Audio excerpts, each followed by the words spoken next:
আসসালামু আলাইকুম বিসমিল্লাহির রহমানির রহিম। শব্দ শব্দ সূরা আল ফিলের ৮ নম্বর পর্ব এটি। আগে ৭টি পর্বে ২৫টি শব্দ পড়ানো হয়েছে, এই পর্বে আরও ২টি শব্দ পড়ব। ২৬ নম্বর শব্দ হচ্ছে মিন। মিন শব্দের অর্থ হতে বা থেকে।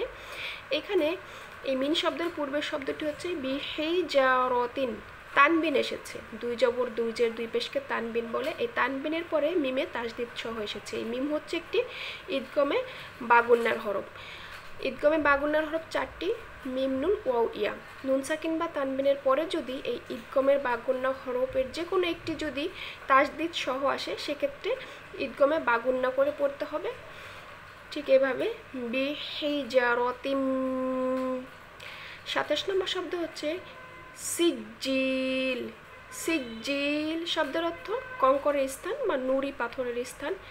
এইখানে নুন সাকিনের পরে সিন এসেছে। এই সিন হচ্ছে ইকফা হরফ। ইকফা হরফ ১৫টি, এই ১৫টির মধ্যে একটি হচ্ছে সিন। এখানে নুন সাকিন বা তানবিনের পরে ইকফা হরফ আসলে সেক্ষেত্রে গোপন করে গুণনা করতে হয়, বাংলায় অনেকটা ১৯ স্বরের মতো। এখানে এইভাবে পড়তে হবে মিং সিজ্জিল।